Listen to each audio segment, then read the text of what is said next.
উপন্যাস ডায়েরি চ্যানেলের পক্ষ থেকে আপনারা শুনছেন প্রফেসর ওজান চৌধুরী লিখেছেন বর্ণা শিকদার কণ্ঠে আমি তাসনুভা পর্ব নয়। মেহের মাত্র পরীক্ষা শেষ করে ক্লাসরুম থেকে বের হলো। তার মনটা বড় খারাপ হয়ে আছে একমাত্র মৌয়ের জন্য। পরীক্ষা হলে দুজনে বসার দূরত্ব অনেক বেশি থাকায় মেহের মৌকে বিন্দুমাত্র হেল্প করতে পারেনি। তাছাড়া মৌ মাত্র 1.5 ঘন্টা লিখে খাতা জমা দিয়ে চলে গেছে। এত কম সময়ে লিখে সে কত নাম্বারই বা পাবে। তবে মেহেরের মনে মৌয়ের প্রতি এতটুকু গভীর বিশ্বাস আসে যে মেয়েটা মাথা যতই তারা হোক না কেন সে ঠিকই মোটামুটি একটা মার্কস পেয়ে পাশ করবে। মেহের ক্লাসরুম থেকে বের হয়ে পুরো কলেজের ক্যাম্পাসের চারিদিকে ভালো করে তাকালো, কিন্তু কোথাও মৌয়ের দেখা মিলল না। মুহূর্তের মধ্যে একরাশ বিষণ্ণতা এসে ভর করলো তার মনে। মেয়েটা হঠাৎই কোথায় চলে গেল সে কিছু বুঝে উঠতে পারছে না। মেহেরকে না বলে মৌ সাধারণত কোথাও এক পাও নড়ে না। সেখানে আজ তাকে একা ফেলে রেখে নিখোঁজ। মেহের প্রায় 8 ঘন্টা সময় নিয়ে একা একাই পুরো কলেজে চক্কর দিল, কিন্তু কোথাও ময়ের কোনো সন্ধান পাওয়া গেল না। ময়ের জন্য টেনশনে মেহেরের ফর্সা কপালে এবার বিন্দু বিন্দু ঘাম জমতে শুরু করলো। শুধু মৌ নয়, কলেজ চত্বরে সে আজ উজানকেও কোথাও দেখতে পেল না। অতঃপর একরাশ ক্লান্তি আর বিরক্তি নিয়ে মেহের যখন কলেজের গেটের সামনে এসে দাঁড়ালো, ঠিক তখনই আচমকা ঘটে গেল এক অভিনব কণ্ঠ। কিছু বুঝে ওঠার আগেই কেউ একজন চিল পাখির মতো এসে মেহেরকে এক হেজকাটানের রাস্তার পাশে দাঁড়িয়ে থাকা একটা প্রাইভেট কারের ভেতরে টেনে নিয়ে নিল, এবং সাথে সাথে গাড়ির দরজা লক হয়ে গেল। হুট করে এমন আশমিক ও ভীতিজনক কাণ্ড ঘটায় মেহের প্রচণ্ড আতঙ্কে নিজের চোখ মুখে খিচে শক্ত করে বন্ধ করে দিল। তার পুরো শরীর তখন ভয়ে থরথর করে কাঁপছে। কয়েক সেকেন্ড পর সে ধীরে ধীরে চোখ পিটপিট করে মেলে তাকালো এবং সামনে বসা চালকের সামনে মানুষটিকে পরখ করলো। সামনে ইফাতকে চওড়া হাসিতে বসে থাকতে দেখে মেহের বুকের ভেতরে এতক্ষণে জমে থাকা ভয়ের মেঘটা কেটে গিয়ে এক চিলতে স্বস্তির হাসি পেল। তবে ভয়টা সে সত্যিই মাত্রাতিরিক্ত পেয়েছিল। রাগে ক্ষোভে আর অভিমানে মেহের আর নিজেকে সামলাতে পারল না। সে অমনি নিজে 2 হাত বাড়িয়ে ইফাতের চওড়া বুকে ধুমধাম থাপ্পড় মারতে শুরু করলো। ইফাত বিন্দুমাত্র বিরক্ত হলো না, বরং সে হেসে শব্দ করে হাসলো। এই প্রথম মেয়েটি নিজের থেকে নিজের অধিকার খাটিয়ে তাকে স্পর্শ করেছে। মেহেরের এই মিষ্টি মায়ের সামনে সে নিজেকে সমর্পণ করে দিয়েছে, চুপচাপ বসে রইল, বিন্দুমাত্র বাধাও দিল না। বেশ কিছুক্ষণ ধরে মারার পর মেহের ক্লান্ত হয়ে নিজের হাত থামালো এবং চোখ রাঙিয়ে ফুঁসতে ফুঁসতে লাগলো। এভাবে কেউ বুনো পশুর মতো হাত টান দেয়? আপনি জানেন আমি কতটা ভয় পেয়ে গিয়েছিলাম। আমার তো বুক ফেটে যাওয়ার উপক্রম হয়েছিল, কেননা অন্য কোনো পুরুষের টাচ আমাকে করেছে। মেহেরের মুখ থেকে অন্য কোনো টাচ করেছে কথাটি শোনা মাত্রই ইফাতের মুখের সেই চওড়া হাসি এক নিমিষে উধাও হয়ে গেল। তার চোখের মণি দুটো রাগে লালচে বর্ণ ধারণ করল। সে এক তীব্র হুঙ্কার দিয়ে স্পষ্ট কণ্ঠে বলে উঠল, জিহ্বা টেনে ছিঁড়ে একদম ফেলবো সেই শকুনকে, যে আমার এই মিষ্টি ফুলকন্যাকে স্পর্শ করে দুঃসাহস দেখাবে। মনে না তুমি অনলি অ্যান্ড অনলি এই ইফাত চৌধুরী। এই ইফাত চৌধুরী ব্যতীত দুনিয়ার অন্য কোনো পুরুষ তোমাকে ছোঁয়া তো দূর, ছায়ার পাশে দাঁড়ানোর যোগ্যতাও রাখে না। Just mind it. ইফাতের এই তীব্র অধিকারবোধ আর চরম পাগলামি দেখে মেহের এক দৃষ্টিতে অপলক হয়ে কিছু সময় তার দিকে তাকিয়ে রইল। তার বড় বড় চোখ দুটোর কোণে এবার জল চিকচিক করে উঠল। মানুষটাকে তাকে সত্যি বড্ড ভালোবাসে। তবে এই আকাশসম ভালোবাসা কি আদৌ চিরকাল স্থায়ী হবে, নাকি সময়ের স্রোতে একসময় ক্ষণস্থায়ী রূপ নিয়ে মিলিয়ে যাবে? মেহের নিজের মনের ভেতরে জমাট বাঁধা ভয় থেকে আনমনে ফিসফিস করে বলে উঠল, আমাকে আপনি ব্যতীত অন্য কোনো পুরুষের টাচ করলে আপনার সত্যি এতটা খারাপ লাগে? মেহের প্রশ্নের জবাবে ইভা তার কোনো কথা বলল না। সে শুধু নিজের স্থির ও তীক্ষ্ণ দৃষ্টি মেহেরের চোখের ওপরে নিক্ষেপ করল। তারপর পকেট থেকে একটা রুমাল বের করে অত্যন্ত যত্ন এবং পরম মমতায় মেহেরের কপালে আর মুখে লেগে থাকা বিন্দু বিন্দু ঘামগুলো আলতো করে মুছে দিতে লাগলো। ঘাম মোছা শেষ করে ইফাত নিজের অজান্তে মেহেরের নরম হাতের ভাঁজে নিজের উষ্ণ ঠোঁটের এক গভীর স্পর্শ এঁকে দিল এবং অত্যন্ত মৃদু মাদকতাময় স্বরে আওড়ালো, তুমি শুধু আমারই ফুলকন্যা। মেহের কেবলই আমারই। এই রিফাত চৌধুরী নিজের ব্যবহৃত একটা সামান্য সুতো কখনো কারোর সাথে শেয়ার করতে পছন্দ করে না। সেখানে তোমাকে অন্য কারোর সাথে কল্পনা করা তো আমার ভাবনারও অতীত। যদি কোনোদিন এমন পরিস্থিতি আসে, তবে ইফাত চৌধুরী শুধু খারাপ লাগা নয়, নিয়ে বসে বসে হাত কামড়াবে না। সে দরকার হলে সেই পুরুষকে নিজ হাতে খুন করে মাটিতে পুঁতে ফেলবে। কথাটা যেন এক বজ্রপাতের মতো মেহেরের বুকে গিয়ে বিঁধল। তার দু চোখ বেয়ে অবাধ্য অশ্রুধারা গড়িয়ে পড়তে লাগলো। সে ইফাতের চোখের দিকে নিজের কাঁপতে থাকা চোখ দুটো স্থির করে এক বুকে কাঁপানো প্রশ্ন করে বসল, যদি কখনো আপনি শোনেন যে আমাকে আপনি ব্যতীত অতীতে অন্য কেউ অনিচ্ছা সত্ত্বেও স্পর্শ করেছে, কিংবা কোনো কলঙ্কের ছোঁয়া আমার গায়ে লেগেছে, তখন কি আপনি আমাকে এই মাঝ নদীতে একলা ফেলে চিরতরে চলে যাবে, নাকি সেদিনও আমাকে নিজের ঘরের বৈধ বউ করে বুকে টেনে নেবেন? মেহেরের এই আসমিক ও রহস্যময় প্রশ্ন শুনে ইফাত এক মুহূর্তের জন্য সম্পূর্ণ স্তব্ধ হয়ে গেল। মেয়েটার অতীত জীবন সম্পর্কে তার বিন্দুমাত্র ধারণা নেই, তবে মেয়েটার চোখের সেই আকুতি, তীব্র আকুতি আর মনের গভীরে লুকানো কতটা সে আজ ঠিকই বুঝতে পারল। ইফা তার কোনো প্রশ্ন করে মেহিরকে ছোট করল না। সে এক ঝটকায় মেহিরকে নিজের কাছে টেনে নিয়ে তার মাথাটা নিজের চওড়া ও শক্ত বুকের মাঝে শক্ত করে চেপে ধরল। সে মেহিরের চুলে নিজের চিবুক ঠেকিয়ে দৃঢ় কণ্ঠে বলল, ইফা চৌধুরী কখনো ফাঁকা মুখে বড় বড় কথা বলে না ফুলকন্যা। সময় এলে সে নিজে ভালোবাসতে হাতে কলমে প্রমাণ করিয়ে দেখিয়ে দেবে। আমার বুকে তোমার ঠাঁই আজীবন ছিল, আর আজীবন থাকবে। ইফা চৌধুরী কখনো কলঙ্কের ভয় পায় না। সে তোমার সাথে থাকার জন্য পৃথিবীর সকল কলঙ্ক নিজের গায়ে মাখতে রাজি। মেহের নিজের চোখ দুটো পুজে পরম শান্তিতে ইফাতের বুকের ভেতরে দ্রুত চলতে থাকা হৃৎপিণ্ডটা শুনতে লাগলো। সে নিজের দুই হাত দিয়ে ইফাতের শার্টটা শক্ত করে খামচে ধরল। এই মানুষটাকে সে এখন নিজের জীবনে সবচেয়ে বেশি ভরসা করে। মেহের মনে মনে ভাবল, ইফাত নিশ্চয় তার অতীতের সব অনিচ্ছাকৃত ভুল আর ক্ষতগুলোকে নিজের গভীর ভালোবাসা দিয়ে মাফ করে দেবে। তাকে কোনোদিনও মাঝপথে ফেলে যাবে না। হঠাৎই সে ধরপড়িয়ে বলে উঠল, আমার মৌ কোথায়? গাড়ি থামান প্লিজ, আমার মৌ। রিল্যাক্স বলকন্যা, ভাবি বাসায় চলে গিয়েছে, সো ভয় পেও না, আমি আছি। দিকে তাকিয়ে দীর্ঘশ্বাস ফেলল। তার মৌ ঠিক আছে, এটাই জানার ছিল।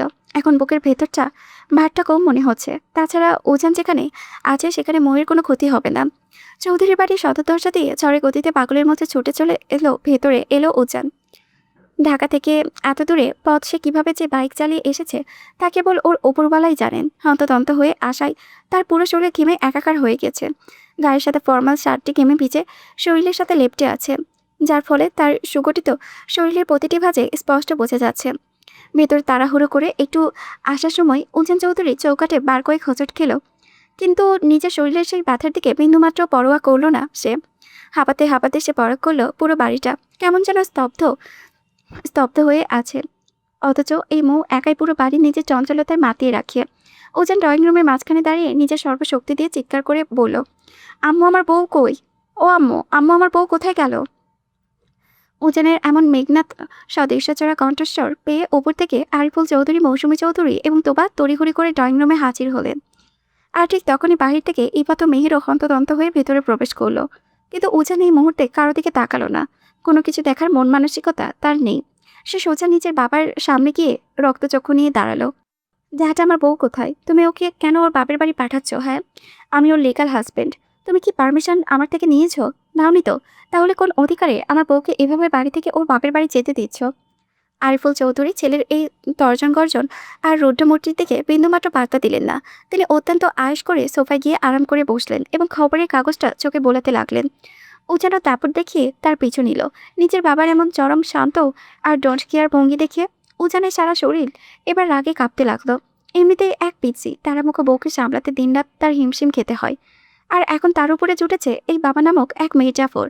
উজান এবার বাজখয়ে মেজাজে গর্জে উঠে পড়ল, ড্যাড, কথা বলছো না কেন তুমি? আমার বউ কই? আরিফুল চৌধুরী আবারও এমন একটা ভাব নিয়ে বসলেন যেন কিছুই হয়নি। তার সামনে কোনো মানুষ নয়, বরং একটা মাছি ভনভন করেছে। উজান এবার ধৈর্যের শেষ বাটটুকু চূর্ণ বিচ্ছিন্ন হয়ে গেল। সে রাগের মাথায় এক ঝটকায় ডাইনিং টেবিলের সামনে গিয়ে দাঁড়িয়ে কর্কর শব্দে টেবিলের ওপরে থাকা গ্লাস প্লেট এবং পানি জগসহ সমস্ত জিনিসপত্র মেঝেতে আছাড় মেরে উল্টে ফেলে দিল। কাঁচ ভাঙার তীব্র শব্দের মাঝে সে সিংহের মতো রাগান্বিত কণ্ঠে হুঙ্কার তুলল, এই ড্যাডের বাচ্চা ড্যাড, বিয়ে করিয়ে দিয়ে আমার বউকে আমার শ্বশুরবাড়ি পাঠিয়ে দিচ্ছ? আমি এখন বউ ছাড়া কীভাবে থাকবো? আমার বউ চাই, বউ দাও তাড়াতাড়ি। আল্লাহকে, আমার বউ কই?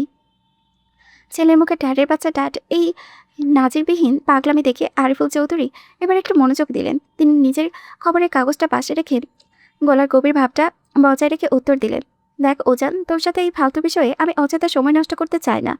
তুই তো আমার মামুনিকে নিজের বউ বলে মানিসই না। তবে এখন হঠাৎ এত বউ বউ করে কেন চিল্লাচ্ছিস? ওয়াই? আমি ওকে ওর নিজের ভালোবাসার জন্যই নিজের ভালোর জন্যই বাপের বাড়ি পাঠিয়ে দিচ্ছি। ভালো? কিসের ভালো? হ্যাঁ, তুমি যাকে মামুনি বলেছ সে আমার বিবাহিতা বউ। আমার পারমিশন ছাড়া ওর ভালো চাওয়ার অধিকার তোমাকে কে দিয়েছে ড্যাড? আমার বউ ভালো থাকবে না মন্দ থাকবে তা আমি নিজে দেখে নেব। তুমি কেন মাঝখান থেকে ওকে বাপের বাড়ি পাঠাবে? বউ কই আবার, তাড়াতাড়ি বলো। ঠিক সেই মুহূর্তে ওপরে সিঁড়ি দিয়ে সবার নজর গেল। দেখা গেল বউ এবং তার বাবা সিঁড়ি দিয়ে একটা ট্রলি ব্যাগ হাতে করে নিয়ে ধীর পায়ে নিচে নামছেন। মৌয়ের গায়ে জড়ানো একটা অপরূপ লাল টুকটুকে বেনারসি শাড়ি, ঠিক যেমন এক নতুন বইয়ের সাথে সে চিরতরে এই চৌধুরী বাড়ি থেকে বিদায় নিয়ে চলে যাচ্ছে। মৌকে লাল শাড়িতে দেখে উজানের বুকের ভেতরটা মোচড় দিয়ে উঠল। সে বিদ্যুৎ গতিতে মৌয়ের দিকে এগিয়ে যেতে চাইল, কিন্তু মৌ অমনি উজানের উপস্থিতি টের পেয়ে এক ঝটকায় অন্যদিকে সরে গেল। তাড়াহুড়ো করে এগোতে গিয়ে উজানের সোফার কোনায় পায়ের বুড়ো আঙুলটা খানিকটা তীব্র ব্যথা পেলেও মুখ ফুটে কোনো শব্দ করল না।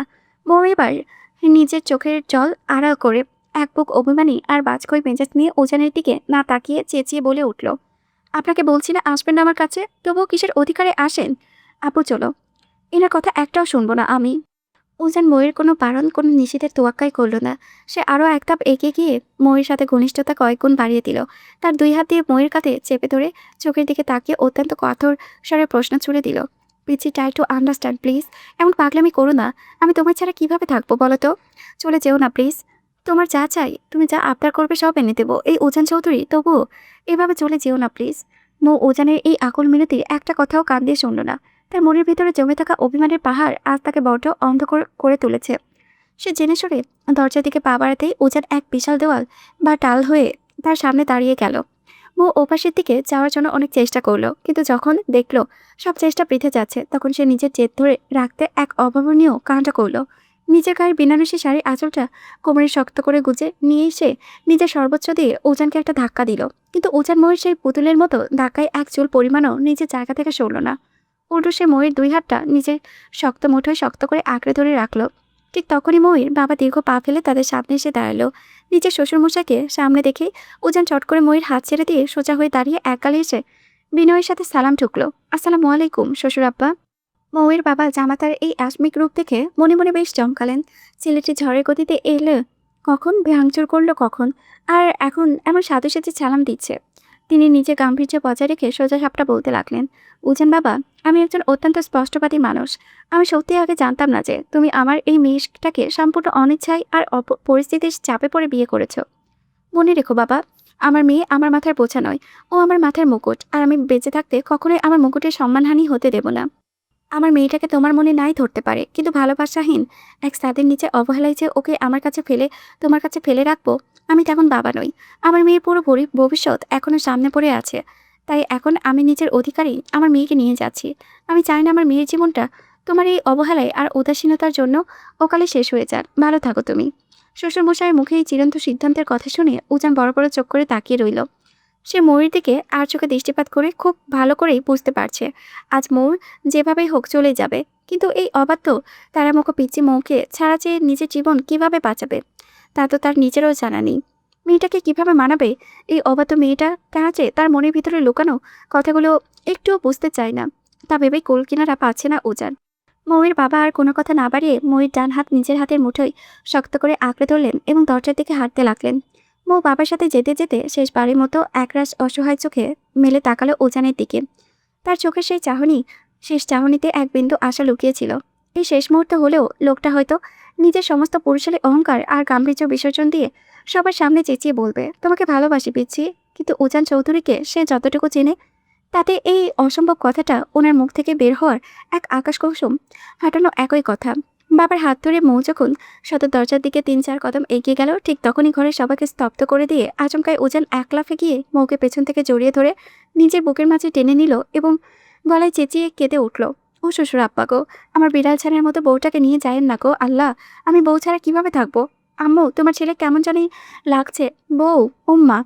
এই বলে সে সবার সামনে ময়ের গালে একটা শব্দ করে চুমু বসিয়ে দিল। উজানের এমন নজিরবিহীন কর্মকাণ্ডে দেখে ড্রয়িং রুমে উপস্থিত প্রত্যেকে একদম ঘাপাচাকা খেয়ে গেল। একজন রাজবাড়ির প্রফেসর সাহেব মুখ থেকে এমন বিড়ালের বাচ্চার মতো বউ ডাক শুনে, বাচ্চাদের মতো কান্না শুনে মৌসুমী চৌধুরী নিজের আঁচলে মুখ লুকিয়ে মিটমিট করে হাসতে লাগলেন। ওদিকে ইফাত এতক্ষণে মেহেরের গা ঘেঁষে দাঁড়িয়ে তাদের এই রোমান্টিক কর্মকাণ্ড কারখানা দেখছিল। সেই সুযোগ বুঝে মেহেরের কানের কাছে মুখ এনে হালকা ফিসফিসানিতে প্রতিধ্বনিত করে বলল, ভালোবাসি ফুলকন্যা। ইফাতের এই অসময়ে দুষ্টুমিতে মেহেরের মনের ভেতরে এক অদ্ভুত ভালো লাগা কাজ করলেও গুরুচন্দ্রের সামনেই সে ভীষণ লজ্জা পেয়ে ইফাতকে নিজের কোণে দিয়ে একটা হালকা গুঁতো মারল। বাড়ির বাকি সকলে হয়তো উজান আর মৌয়ের এই ঝগড়া দেখেছিল, কিন্তু উজানের এই নতুন রূপটি সবার কাছে বড়ই অদ্ভুত ও নতুন লাগছিল। এরই মাঝে মৌ উজানের এই শক্ত বাহুডোর থেকে নিজেকে সরিয়ে নেওয়ার জন্য ছটপট করে মরিয়া হয়ে উঠল। বউয়ের এই অবাধ্যতায় উজান বড় বিরক্ত হলো। সে মৌয়ের কোমর ধরে আরও শক্ত করে জড়িয়ে ধরে ধমকের সুরে বলল, এই পিচ্ছি, এমন কেচোর মতো মোচড়ামুচড়ি করছো কেন? হ্যাঁ, শান্ত হয়ে দাঁড়াও। তুমি কি মনে করেছো, হ্যাঁ? তুমি চলে যেতে চাইবে, আমি তোমাকে ডানা মেলে উড়ে চলে যেতে দেবো? উজান চৌধুরী নিজের বউকে ছাড়া 1 সেকেন্ডও থাকতে পারে না। জাস্ট মাথায় ঢুকিয়ে নাও, তোমাকে লাগবে তার। এরপর উজান নিজের চোখের সানগ্লাসটা ঠিক করে মৌয়ের বাবার দিকে তাকিয়ে ধীরে ধীরে অদ্ভুত সুরে বলে উঠল, ডিয়ার শ্বশুর আব্বা, আপনি মানুষটা কিন্তু বিন্দুমাত্র ভালো নন। মেয়ের বাড়িতে বেড়াতে এসেছেন, খুব ভালো কথা। বসবেন, চা নাস্তা খাবেন, ঘুরে দাঁড়াবেন, নিজের বিয়ানদের সাথে বসে দুটো সুখ দুঃখের গল্প করবেন, তারপর শান্তিতে নিজের বাড়ি চলে যাবেন। কিন্তু না, তিনি এসেছেন আমার বুক থেকে আমার এই বিড়ালের বাচ্চার মতো মিষ্টি বউটাকে টেনে হিঁচড়ে আলাদা করতে। আজ তো একটা মির্জাপুর আপনি, দেব না আমি আমার বউ? আপনি চলে যেতে বললেই আমি ছেড়ে দেব নাকি? আমার জন্য নাকি আমার বউয়ের জীবন নষ্ট হচ্ছে? সিরিয়াসলি? আজ ভালো করে শুনে রাখুন ড্যাড আর শ্বশুর আব্বা, আমার জন্যই আমার বউয়ের কোলে আলো করে চৌধুরী বংশের প্রদীপ উজ্জ্বল হবে। আপনি এবার একাই নিজের বাড়ি চলে যান, আমার বউ কোথাও যাবে না, ব্যাস। আরিফুল চৌধুরী এবার আর চুপ থাকতে পারলেন না। তিনি রাগে কটকট করে ওজানের সামনে গিয়ে দাঁড়িয়ে গেলেন। এক ঝটকায় মৌকে ওজানের বুক থেকে টেনে সরিয়ে নিজের পেছনে নিয়ে বেশ কর্কশ কণ্ঠে তার ছেলেকে ধমকে উঠলেন, উজান, অনেক ফাজলামো হয়েছে, এবার এই ফালতু ইয়ারকি বন্ধ করো। মামনি, তুমি চলো আমার সাথে। কিন্তু উজান নম্বর পাত্র নয়। সে চোখের পলকে তার ক্ষিপ্রতা খটিয়ে আবারও মৌকে নিজের চওড়া বুকের মাঝে টেনে নিল। এবার তাদের দুজনের মাঝে দূরত্ব বিন্দুমাত্র অবশিষ্ট রইল না। ময়ের লাল বেনারসি আঁচল উজানের সাদা শার্টের বোতামে আটকে গেল। মৌ শুধু ফাল করে উজানের এই অভূতপূর্ব কাণ্ড কারখানা দেখছিল। সবার সামনে উজানের এমন বেহায়াপনা সে আর সহ্য করতে পারছিল না। মৌ এবার বুক কাঁপানো একটা চিৎকার দিয়ে উজানের দিকে তাকিয়ে কেঁদে উঠল, ছাড়ুন আমায় নির্লজ্জ পুরুষ, থাকবো না আমি আপনার মতো এক নিষ্ঠুর মানুষের সাথে, করবো না আমি আপনার এই ছাইপাস সংসার। মুখে যখন কোনোদিন নিজের বউ বলে সম্মান দিতে পারেন না, তাহলে আমি কিসের লোভে কেন এই বাড়িতে পড়ে থাকবো? হ্যাঁ, থাকবো না আমি একটুও। আপনি তো ভালোবাসেন না আমায়, তাহলে আজ কিসের অধিকার এভাবে পথ আটকে দাঁড়িয়েছেন? আপু চলো তুমি, ওনাকে ওনার ইকো নিয়েই একলা থাকতে দাও, যাকে ভালোবাসে তাকেই নিয়ে থাকুক। মৌ এবার নিজের জমানো সবটুকু শক্তি দিয়ে এক সজোরে ধাক্কা মেরে ওজানের বুক থেকে নিজেকে ছাড়িয়ে নিল। তার চোখ দুটো পেয়ে তখনও নোনতা অশ্রুধারা অবাধে গড়িয়ে পড়েছে। এতক্ষণে তার মনে খানিকটা শেষ আশা ছিল, হয়তো মানুষটা তাকে সত্যিই নিজের করে চায়। তবে এখন সে স্পষ্ট বুঝতে পারছে, এই মানুষটা তাকে কেবল একটা দায়িত্বের খাতিরে আটকে রাখতে চায়, মন থেকে কোনোদিনও চায়নি। তাই ওনার জীবনেও জোর করে মায়া বাড়িয়ে থাকার কোনো মানেই হয় না। মৌ নিজের ব্যাগটা টেনে নিয়ে দরজার দিকে এক পা বাড়াতে চাইল। ঠিক তখনই বুক ফাটানো আকুলতা বজ্র কঠিন শব্দের মতো তার কানে এসে বাজল, পিচ্চি প্লিজ, আমায় এভাবে একা ফেলে যেও না। মৌয়ের পা দুটো সঙ্গে সঙ্গে থমকে গেল, ঠিক যেমন ঝড়ের মাঝে লেপটে গেল। তার অবাধ পা দুটো আর এক কদমও সামনে এগোতে চাইল না। মনের কোণে থেকে একটা গোপন মায়া ফিসফিস করে বলে উঠল, ভালোবাসা ছাড়াও তো কত সম্পর্ক টিকে থাকে, তবে তুই কেন থেকে চাচ্ছিস তা? কিন্তু পরক্ষণেই তার তীব্র আত্মসম্মান বোধ আর মস্তিষ্ক তাকে তীব্রভাবে বাধা দিয়ে বলল, যেখানে কোনো ভালোবাসাই নেই সেখানে জোর করে ঘর বাঁধা একদম অসম্ভব। মৌ অষ্টসজল চোখে আলতো করে পেছনের দিকে ফিরল। সে দেখল উজান একরাশ অসহায়ত্ব নিয়ে তার দিকে চেয়ে আছে। সেই চাহনি দেখে মৌয়ের বুকের ভেতরটা কেঁপে উঠল। উজান চৌধুরীকে এতটা অসহায় অবস্থায় সে নিজের জীবনে কখনো দেখেনি। কিন্তু একটা নামহীন উপেক্ষার সম্পর্কে তো সে আর সারা জীবন বন্দী থাকতে পারে না। তাছাড়া উজান তো মনে মনে অন্য কাউকে ভালোবাসে, তাহলে আজ কেন তাকে এত মায়া দেখিয়ে থেকে যেতে বলেছে?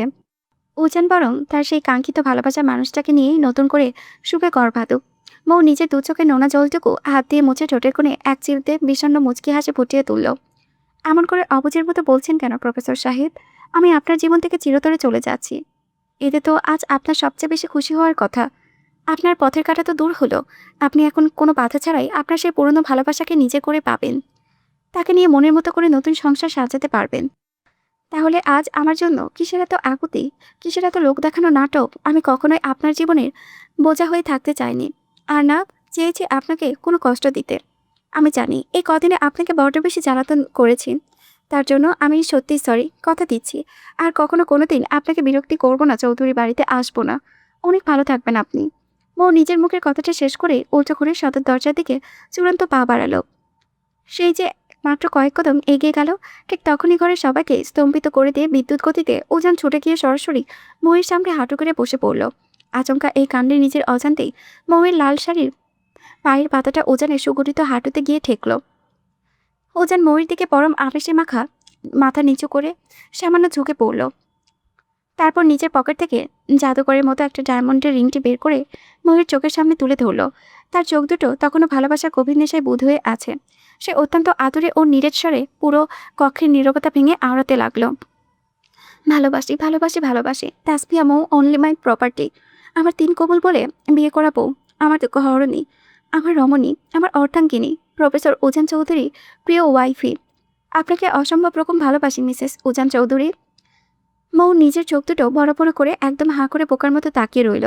উজানের মুখে এত সব ডায়লগ শুনে তার মাথায় সমস্ত শিরা যেন একসাথে কাজ করা বন্ধ করে দিল।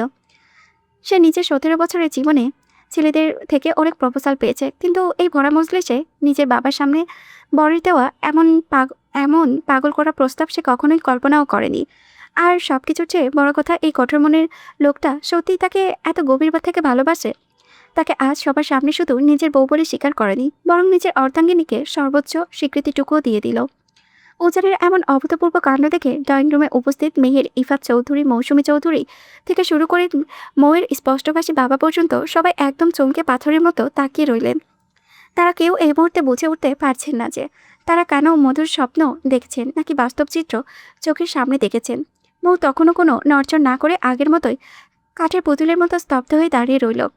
উজান এবার হঠাৎ নিজের মুখটা সামান্য তুলে তাকালো।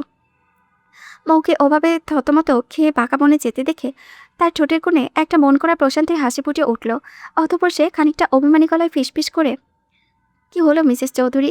এত বড় একজন প্রফেসর সবার সামনে হাঁটু করে বসে ভালোবাসি বলল, তবু কি আমার এই ছোট্ট হার্ট আর একটা গিফটটা অ্যাকসেপ্ট করবে না? নিজের বরকে আর কতক্ষণ ওভাবে ওয়েট করাবেন বলুন তো? বউ তখনও কোনো উত্তর দিতে পারল না। সে ঘোরের মধ্যে আগের মতোই নিষ্পাপ চোখে তাকিয়ে রইল। উজান আর দেরি না করে এক দীর্ঘ তৃপ্তির শ্বাস ফেলল। অতঃপর সে নিজেই খটাস করে সোজা হয়ে উঠে দাঁড়িয়ে গেল। ময়ূর ফর্সা নরম হাতটা পরম যত্নে তার মমতায় নিজের হাতের মুঠোয় নিয়ে তার অনামিকা আঙ্গুলে জলজল করতে থাকা ডায়মন্ডের আংটিটা আলতো করে পরিয়ে দিল। আংটিটি পরানোর শেষে সে ময়ূর কানের কাছে একদম কাছাকাছি উষ্ণ ঠোঁট ঝাঁকিয়ে ফিসফিসে বলল, আই লাভ ইউ বৌজান, আই